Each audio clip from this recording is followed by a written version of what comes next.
Hello वेंशन and ईजन lover, welcome back to our channel. Thank you guys आपके प्यार और सपोर्ट के लिए। आपका प्यार और सपोर्ट यूँ ही बरकरार रखेगा मेरे साथ। तो गाइज अगर आप चैनल पे नए हैं और आपने सब्सक्राइब नहीं किया है तो प्लीज़ सब्सक्राइब कर देना। आज हम modern beauty and the best का नेक्स्ट पार्ट देखने वाले हैं। लास्ट पार्ट में हमने देखा कि एक बीटा और कुछ अल्फा मिलकर विंग को वहाँ से ले जाते हैं, लेकिन लैंज़न उनका पीछा करता है और इसी वक्त ट्रांसफॉर्मेशन के दौरान होने वाला पेन स्टार्ट होने लगता है। फिर भी लैंज़न हार नहीं मानता और विंग को बचाने के लिए उनके पीछे जाने लगता है और दूसरी तरफ विंग के मम्मी पापा भी उसे बचाने के लिए आने लगते हैं। तो चलो गाइस, इसके आगे क्या होगा आज हम इस पार्ट में जानेंगे। आई होप आपको आज का पार्ट अच्छा लगेगा। बहुत पेन होने के बावजूद भी लैंज़न ने हार नहीं मानी। पेन की वजह से उसकी स्पीड थोड़ी कम थी, लेकिन वो कभी भी हार मानने वालों में से नहीं है। वो बस दौड़ता रहा, जितना उससे हो सकता था वो बस दौड़ता रहा। दौड़ते समय लैंज़न ने महसूस किया कि जहाँ वो ओमेगा के लिए जा रहा है वो वहाँ अकेला नहीं दौड़ रहा था। उसे ऐसा लगा कि कोई तो उसके साथ वहाँ दौड़ रहा है। उससे कुछ ही दूरी पर पेड़ों के बीच एक काला भेड़िया भाग रहा था, लेकिन अचानक फिर खतरे को भांपते हुए भेड़िया स्लो हो गया। इसीलिए उस भेड़िए ने अपनी डायरेक्शन चेंज कर दी और अल्फा से दूर चला गया। लेकिन अनफॉर्चुनेटली भेड़िए के उस एक्शन से गलत समय पर लैंज़न को डिस्ट्रैक्ट कर दिया। जैसे ही लैंज़न उस अल्फा के टीम के और करीब जा रहा था, अल्फा में से एक ने लैंज़न को उनके पास आते हुए सुना। वो आदमी वही रुका और उसने अपने टीम को आगे जाने के लिए कह दिया। उसने वहाँ तब तक इंतजार किया जब तक कि लैंज़न उसके काफी करीब नहीं आ गया। जब लैंज़न एक पल के लिए स्लो हो गया तो उस आदमी ने अचानक एक गोली चलाई और कुछ देर बाद दूसरी। रात में गोलियों की आवाजें जंगल में गूंज रही थी।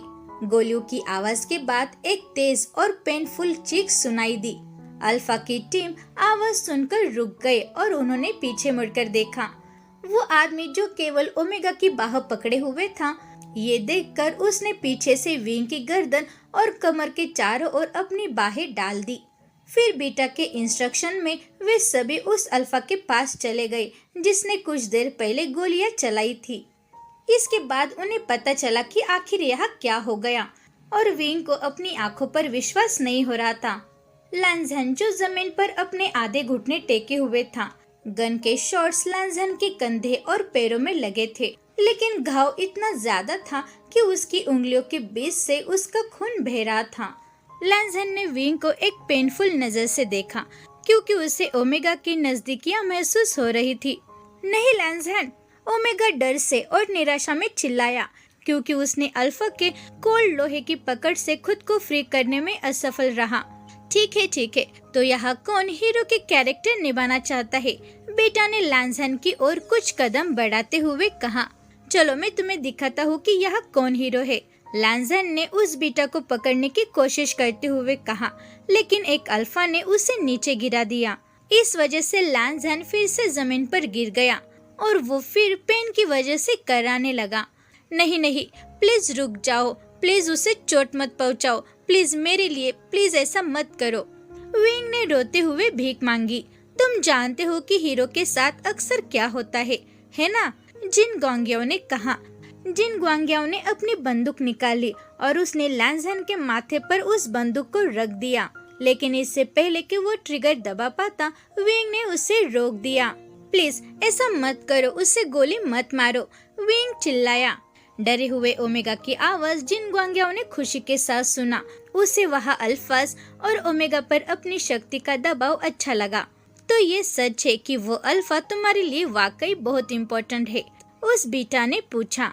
जिन ग्वांगियाओ ने अपना हथियार नीचे रखा और वो विंग के पास चला गया। उसने अपने उंगलियों से ओमेगा के फेस को सहलाया, जिसे विंग ने डिस्कस्टली अपना फेस दूसरी तरफ कर लिया, जबकि ये देखकर लैंज़न गुस्से में गुर्राया। ओमेगा, आपके लिए ये बेहतर होगा कि आप उसे भूल जाए। आप केवल जुकाई के हैं और कोई भी नहीं, और बेहतर होगा कि आप सिर्फ जुकाई को याद रखें। जिन ग्वांगियाओ ने मुस्कुराते हुए कहा। विंग ने लैंज़न को अपनी फटी आंखों से देखा। हालांकि लैंज़न की आंखें आंसुओं के बजाय गुस्से से भरी हुई थी। जैसे ही उसने अपनी आंखें ओमेगा से हटाई, उसने जिन ग्वांगियाओ को डेंजरस ग्लेयर से देखा। जिन ग्वांग्याओ, क्या तुम्हें कुछ याद है? लांझन ने गुस्से से गुर्राते हुए कहा। जिन ग्वांग्याओ ने पीछे मुड़कर उसकी ओर देखा, लेकिन उसके फेस की मुस्कुराहट गायब नहीं हुई। तुम इस रात जीवित नहीं रहोगे, क्योंकि मैं तुम्हें अब से यहाँ से जाने नहीं दूंगा, लांझन ने गुस्से से कहा। क्या सच में तुम ऐसा करोगे? जिन ग्वांग्याओ ने पूछा। फिर उसने लांझन की ओर कुछ कदम बढ़ाए। ठीक है, अगर आपको लगता है कि आप बहुत ब्रेव है, तो मैं अपने कुछ लोगों को आपके लिए यहाँ छोड़ दूंगा और तुम उन्हें दिखाओ कि आप कितने स्ट्रॉन्ग है। जब तक आप खड़े हो सकते हैं और अपना बचाव खुद कर सकते हैं, तभी तक आप जिंदा हो, जिन ग्वांग्याओ ने लांझन का मजाक उड़ाते हुए कहा। फिर उसने अपना बोलना जारी रखा। और फिर जब आप इससे थक जाएंगे, तो वे खुशी खुशी आपके छोटे से पैलेस में वापस ले जाएंगे, जहां आप अपना छोटा सा जीवन जी सकते हैं। लेकिन हम यहाँ नहीं रह सकते, क्योंकि ये ब्यूटी अब हमारे साथ है, जिन ग्वांग्याओ ने ओमेगा की ओर इशारा करते हुए कहा। मेरा बॉस उसे देखने के लिए अब और इंतजार नहीं कर सकता, और मुझे लगता है कि आप उससे हमसे ज्यादा समझेंगे, है ना? जिन ग्वांग्याओ ने हल्की सी उदासी का ड्रामा करते हुए पूछा।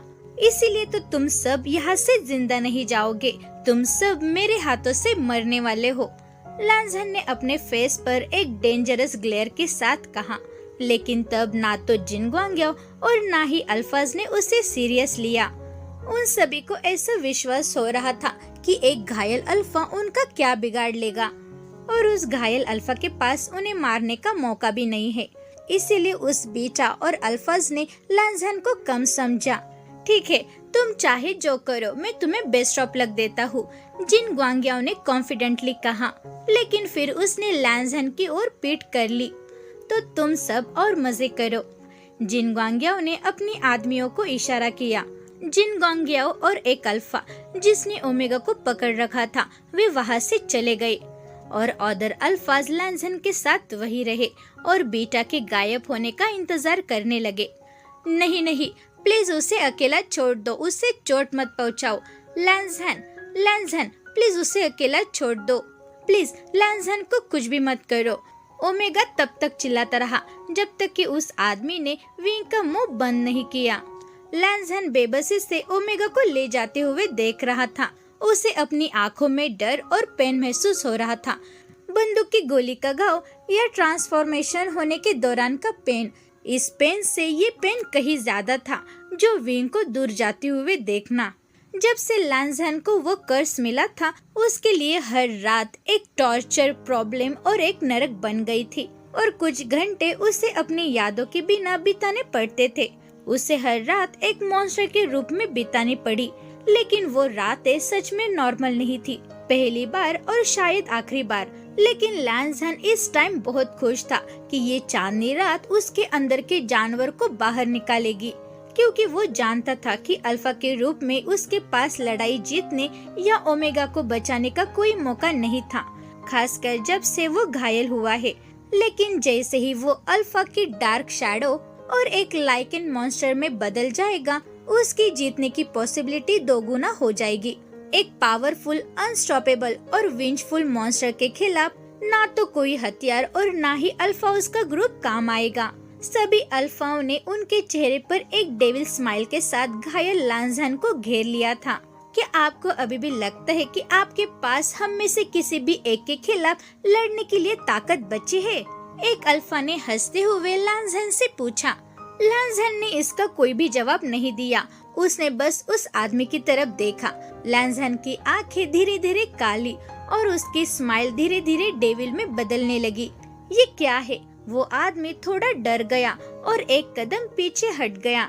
अच्छा, तो तुम अब क्यों मुस्कुरा रहे हो? दूसरे आदमी ने पूछा। क्योंकि पहली बार मैं बहुत खुश हूँ और जो कुछ भी मैं हूँ उसे एक्सेप्ट कर रहा हूँ, लांझन ने हंसते हुए जवाब दिया। ओह, तो आप सच में क्या होंगे? लांझन के पीछे खड़े एक आदमी ने पूछा। सच में मैं आज बहुत खुश हूँ कि मैं एक मॉन्स्टर हूँ और आज मैं इस बात को एक्सेप्ट कर लेता हूँ, लांझन ने कहा। उसकी आंखों का रंग गोल्ड से बदलकर ऑरेंज हो गया और फिर उसके बाद शाइनी रेड हो गया।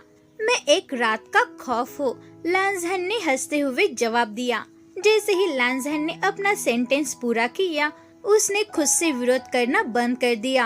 उसने खुद को डार्कनेस और पावर के सामने सरेंडर कर दिया और फुल मून की वजह से लैंसहन का ट्रांसफॉर्मेशन नॉर्मल से कहीं ज्यादा तेज हो गया और कुछ मिनटों में ही वो इंसान के रूप से भेड़िए का खूनी और कोल्ड किंग बन गया। पहले तो उन अल्फाओज को समझ नहीं आया कि लैंसहन इतना कॉन्फिडेंट क्यों था, लेकिन जब अचानक लैंसहन एक मॉन्स्टर में चेंज हो गया, लेकिन तब अल्फाओं के लिए बहुत देर हो चुकी थी। लेकिन अब उनका पीछे हटना बहुत ही मुश्किल था। उनमें से कोई भी मॉन्स्टर के हाथों से नहीं बच सका।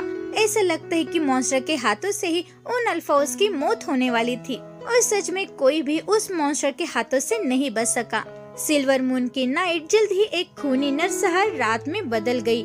सभी अल्फा आदमियों का रोना जंगल में एक लहरों की तरह बहने लगा। ट्रैकर के साथ जिन ग्वांग्याओं ने आसानी से उस कार तक वापस जाने का अपना रास्ता खोज लिया जिसके साथ वे यहाँ आए थे। वे कार में चले गए और जिन ग्वांग्याओं ने अंदर जाकर कार स्टार्ट कर दी। उसके बाद वो बाहर निकला और उसने पीछे का दरवाजा ओपन किया। उसने सीट के बैग में से एक हथकड़ी निकाली और उसे लेकर वो ओमेगा की ओर मुड़ने लगा। यदि आप अभी भी शांत होना नहीं चाहते तो मुझे इनका यूज करने के लिए मजबूर होना पड़ेगा और मेरा विश्वास करो, मैं सच में ऐसा करना नहीं चाहूँगा। यदि आपको चोट लगी तो मेरा मालिक मुझे मार डालेगा, जिन ग्वांग्याओं ने कहा। फिर उसके बाद उस अल्फा ने अपना हाथ विंग के मुंह से हटा लिया, लेकिन उसके बाद विंग ने तुरंत बात करना शुरू किया। लेकिन ये वही है जिसके आप हकदार है, आप सच में मरने के लायक है, विंग ने गुस्से से कहा। लेकिन बीटा ने विंग की बात पर ज्यादा ध्यान नहीं दिया। उसने फिर से विंग को वो हथकड़ी दिखाई। तो क्या आप सच में इसे चूज करते हैं? जिन ग्वांग्याओं ने स्माइल करते हुए विंग से पूछा। तुमने मुझे झूठ बोला, तुमने कहा था कि अगर मैं तुम्हारे साथ आ गया तो तुम उन्हें चोट नहीं पहुंचाओगे, विंग ने कहा। मैंने कहा था, लेकिन फिर मैंने अपना विचार बदल दिया। वैसे भी क्या शायद आपने सोचा था मैं बस किसी को भी हमें रोकने दूंगा?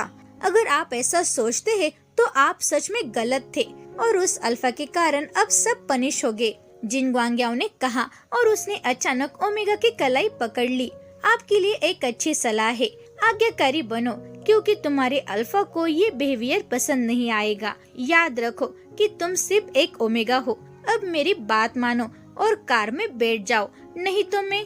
जिन ग्वांग्याओं ने कहते टाइम बीच में ही रुक गया क्योंकि उन तीनों ने कुछ दूरी से रोने की आवाज सुनी। ये आवाज वहाँ से आ रही थी जहाँ अल्फा पीछे रह गए थे। वहाँ क्या चल रहा है? वे क्या कर रहे हैं? उस अल्फा ने पूछा। वहाँ जो कुछ भी होता है उससे अब हमारा कोई भी काम नहीं है, बीटा ने कहा। जल्दी से करो और उसे पीछे की सीट पर बैठाओ। उस बीटा ने उस अल्फा को इंस्ट्रक्शन दिए। उसके बाद जिन ग्वांग्याओ कार के पीछे की साइड बैठ गया, लेकिन विंग इसका विरोध करना शुरू कर दिया। इसीलिए बीटा को फिर से कार से बाहर निकलना पड़ा। नहीं नहीं, प्लीज मुझे जाने दो, विंग कहता रहा। हालांकि इससे पहले जिन ग्वांग्याओ विंग का हाथ पकड़ पाते, उन सभी ने एक बड़ी गुर्राहट सुनी। आवाज सुनकर उन सभी ने अपनी बाई ओर देखा। इसे देखकर बीटा लगभग अपने मौत से डर गया था। कार के सामने कुछ ही मीटर की दूरी पर एक बड़ा वेयरवुल्फ था। उसकी आंखें रेड कलर की थी। उसकी आंखों से क्रोध की ज्वाला निकल रही थी। उसका मुंह और दांत खून से लथपथ थे। मॉन्स्टर का ये नजारा बहुत भयानक था। फिर उस मॉन्स्टर ने बीटा और अल्फा को हैरान करते हुए कुछ बोला। उसे जाने दो, उस मॉन्स्टर ने वार्निंग देने के टोन में कहा। भूल जाओ मॉन्स्टर, ऐसा कुछ भी नहीं होगा, अल्फा के बजाय बीटा ने ब्रेव होकर कहा। वो ओमेगा हमारा है और वो हमारे साथ आ रहा है। और तुम, बीटा ने उस अल्फा को अपने जेब में से बंदूक निकालने के लिए कहा। वो अल्फा आगे कुछ कर पाता, तभी अचानक एक काले भेड़िए ने अल्फा पर हमला कर दिया। इस वजह से उस आदमी ने तुरंत विंग को छोड़ दिया और उसके बाद उस भेड़िए ने तुरंत उस अल्फा को जमीन पर गिरा दिया। हालांकि अल्फा ने अपने जीवन के लिए स्ट्रगल करना शुरू किया, लेकिन उस काले भेड़िए ने बिना किसी दया के साथ उसकी बाहें और उसकी गर्दन को काट लिया। इस बीच विंग उनसे पीछे हट गया और कार की दूसरी तरफ चला गया, क्योंकि हमले के टाइम अल्फा उसके सामने गिर गया था और जिन ग्वांग्याओ ओमेगा को पकड़ने में फेल हो गया और इसीलिए वो जल्दी अपनी सीट पर चढ़ गया। विंग, उस मॉन्स्टर ने कहा, ओमेगा ने उसे देखा और फिर वो मॉन्स्टर के पास गया। जिन गुआंगियाओ जैसे ही कार के दूसरी तरफ से निकला, उसने तुरंत अपना हथियार निकाला। उसने अपनी बाईं ओर देखा। उसने देखा कि वो भेड़िया अब अल्फा से नहीं लड़ रहा था, बल्कि वो भेड़िया बस उसकी ओर देख रहा था। भेड़िया अपने खूनी चेहरे के साथ उस पर बेतहाशा झपटने लगा। फिर वो कार में कूद गया और उसकी ओर बढ़ने लगा। जिन गुआंगियाओ ने तुरंत जल्दी से कार का दरवाजा पटक दिया। फिर उसने अपने हथियार को भेड़िए पर निशाना लगाया,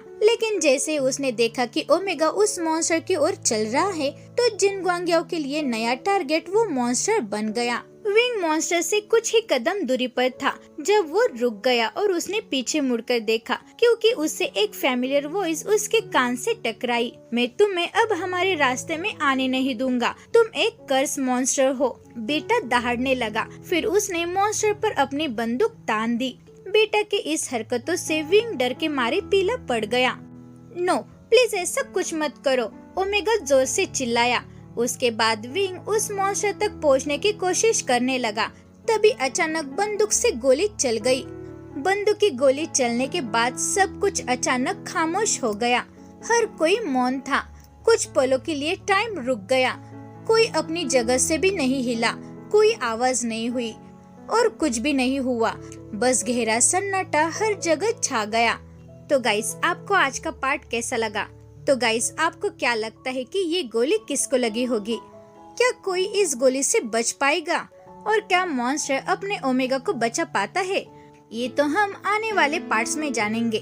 thank you very much guys video देखने के लिए। अगर आप चैनल पे नए हैं और आपने सब्सक्राइब नहीं किया तो प्लीज सब्सक्राइब कर देना। वीडियो को लाइक करो और शेयर करो और मुझे कमेंट में ये जरूर बताना कि आपको आज का पार्ट कैसा लगा। Thank you guys.